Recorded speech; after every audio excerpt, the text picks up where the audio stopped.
एक बाल तेजी से खींचा और खींचते से उस बाल को तोड़ दिया। जैसे ही बाल टूटा, टूटते से उस बाल में से आवाज आई, हे कृष्ण। क्या आवाज आई है? जम के बोलो, हे कृष्ण। बस बाल खींचा और उसमें से आवाज आई, हे कृष्ण। तो सत्यभामा को लगा आखिर ये बात क्या है, समझ में नहीं आ रहा कि ये बाल खींचने से हे कृष्ण आवाज क्यों आ रही है, आखिर ये आवाज किस लिए आ रही है। फिर बाल खींचा, फिर आवाज आई, हे कृष्ण। फिर बाल खींचा, फिर आवाज आई, हे कृष्ण। रुक्मणी जी से कहा, मेरे को समझ में नहीं आ रहा कि कृष्ण की आवाज क्यों आ रही है, ये हे कृष्ण आवाज क्यों आ रही है। भगवान कृष्ण रुक्मणी और सत्यभामा के सामने जाकर खड़े हो गए और जाकर मेरे ठाकुर जी ने कहा, सत्यभामा, रुक्मणी, तुम पूछ रही थी कि मैं दौड़ दौड़ कर द्रौपदी के घर क्यों जाता हूं, किस लिए आता हूं।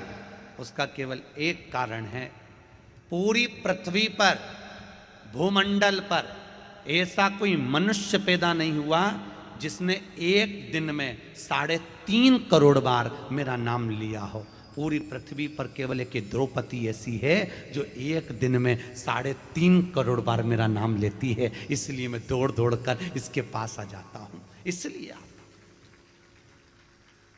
और तुम एक एक रोमावली को तोड़कर देखोगी तो उसमें से कृष्ण की आवाज आएगी, क्योंकि कृष्ण एक एक रोम में, साबुन से हम अपने केवल शरीर को साफ कर सकते हैं, पर भजन के माध्यम से हम अपने मन को, चित्त को, वृत्ति को और साफ किया जा सकता है, चित्त वृत्ति।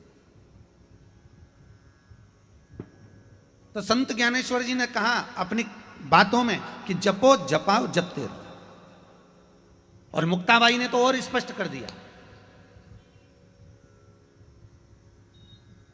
संत ज्ञानेश्वर जी की बहन, 3 भाइयों की एक बहन मुक्ताबाई, एक दिन नामदेव जी से बोली, चलो नामदेव काशी चलते हैं। नामदेव जी ने कहा, काशी जाके क्या करेंगे। संत ज्ञानेश्वर बोले, दुनिया का सारा सुख तो काशी में ही है, जहां विश्वनाथ वहां पर आनंद ही आनंद है, चलिए हमारे साथ पहुंचो। चले, चल दिए। संत ज्ञानेश्वर, नामदेव और संत मंडली सब मिलकर चल दिए काशी। और काशी जा रहे हैं, भगवत स्मरण करते करते, भगवत नाम जप करते करते, भजन करते करते काशी जा रहे हैं। भगवत नाम, हर हर महादेव शंभो, काशी विश्वनाथ शंभो। हर हर महादेव शंभो, काशी विश्वनाथ शंभो। हर हर महादेव शंभो, काशी विश्वनाथ शंभो। हर महादेव शंभो, काशी विश्वनाथ शंभो।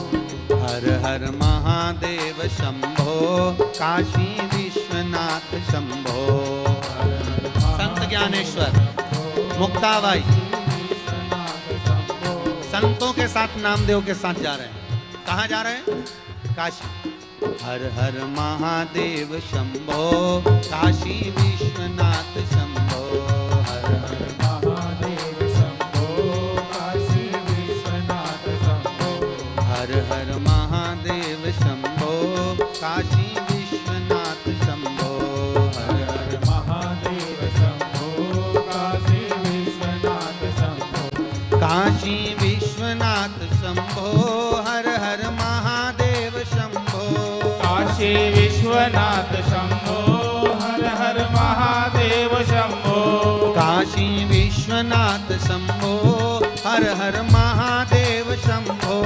काशी विश्वनाथ शंभो, हर हर महादेव शंभो। हर हर महादेव शंभो, काशी विश्वनाथ शंभो। हर हर महादेव शंभो, काशी विश्वनाथ शंभो।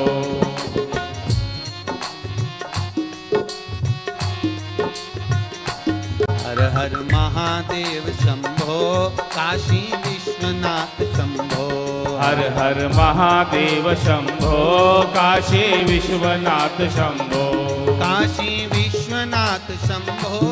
हर हर महादेव शंभो।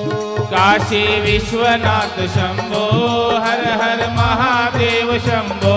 काशी विश्वनाथ शंभो। हर हर महादेव शंभो। काशी विश्वनाथ शंभो हर हर महादेव शंभो हर हर महादेव हर भोले शंभो हर हर महादेव शंभो काशी विश्वनाथ शंभो हर हर महादेव शंभो काशी विश्वनाथ शंभो हर हर महादेव शंभो काशी विश्वनाथ शंभो। चले संत ज्ञानेश्वर मुक्ताबाई और उनके साथ में दोनों भाई संत टोली नामदेव सब काशी चले।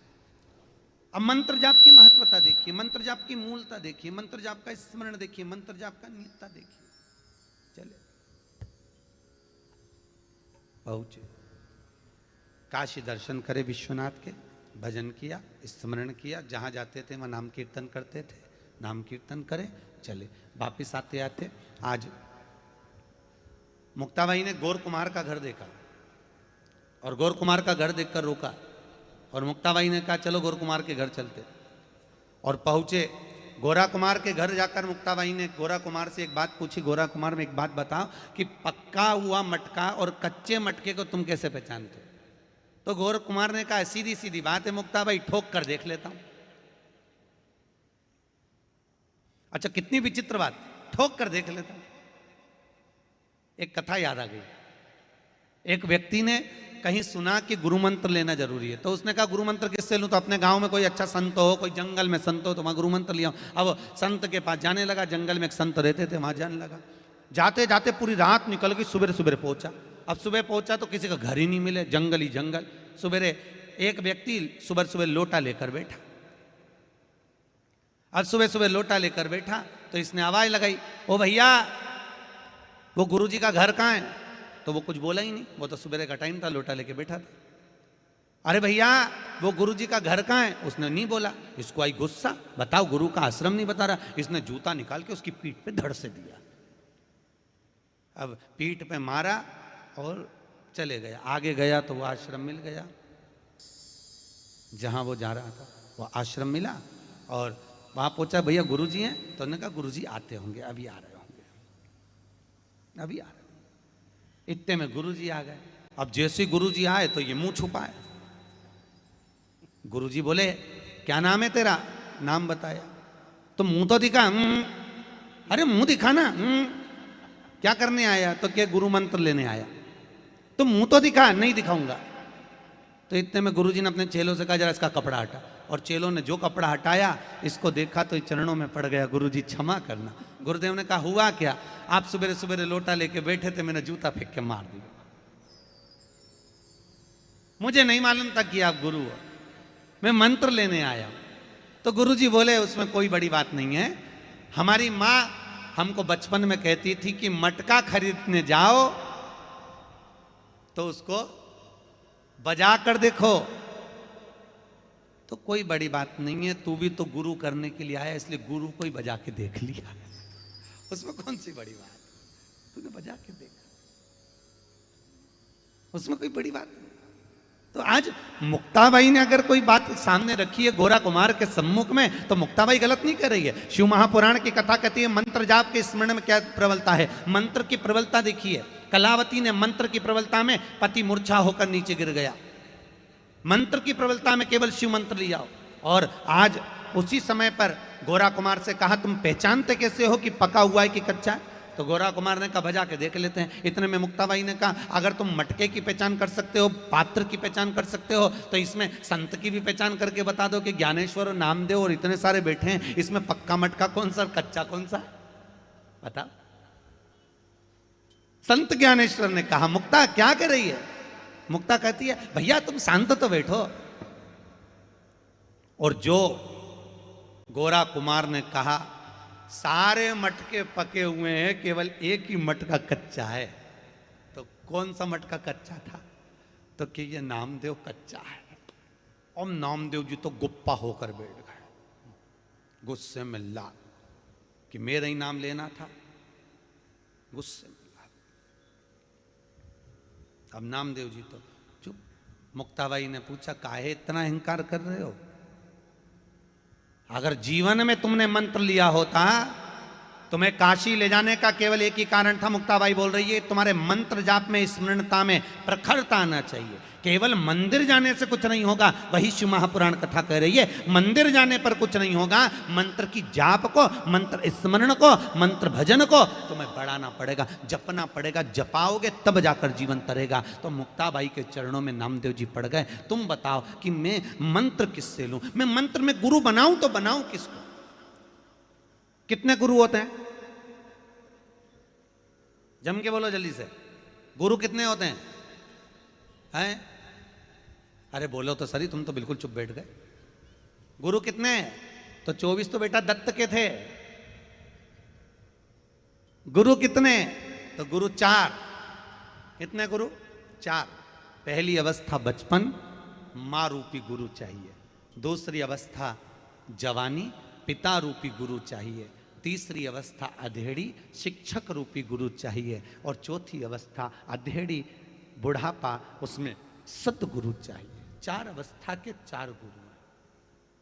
बचपन में मां का आशीर्वाद, जवानी में पिता का आशीर्वाद, अधेड़ी में शिक्षक का आशीर्वाद और बुढ़ापे में सतगुरु का आशीर्वाद। 4 अवस्था के 4 गुरु।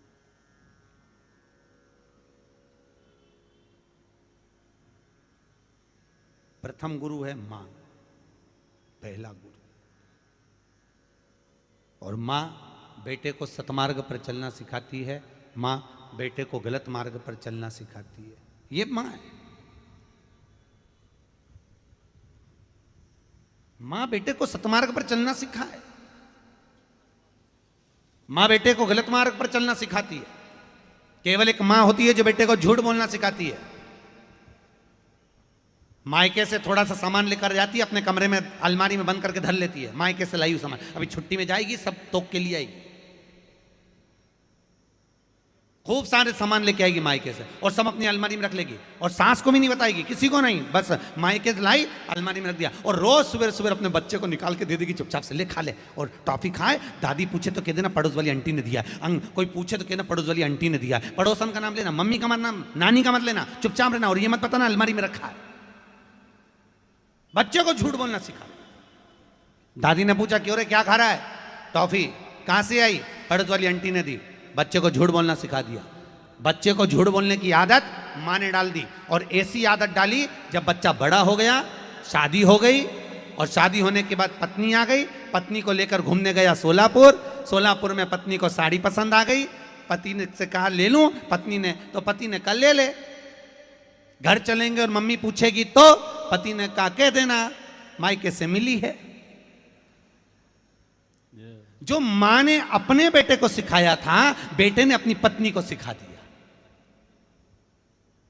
और मां को मालूम है कि अभी सोलापुर गए थे तो साड़ी खरीद के लाई है, फिर भी मां नहीं बोल सकती क्योंकि उसने कह दिया मायके से, क्योंकि मां ने ही तो सिखाया था कि जब दादी पूछे तो कह देना पड़ोस वाली आंटी ने दिया, अगर कोई पूछे तो कह देना पड़ोस वाली ने दिया। जब बच्चे को आपने झूठ बोलना सिखाया और वो बच्चा आपके सामने झूठ बोल रहा है तो आपको बुरा लगना ही नहीं चाहिए।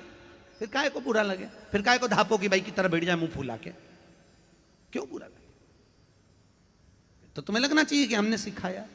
प्रथम गुरु है कौन? जम के बोलिए, मां। दूसरे नंबर का गुरु है पिता। तीसरे नंबर का गुरु है शिक्षक। चौथे नंबर का गुरु है सदगुरु महाराज। ये 4 गुरु हैं 4 अवस्थाओं को तारने के लिए है महाराज। 4 अवस्था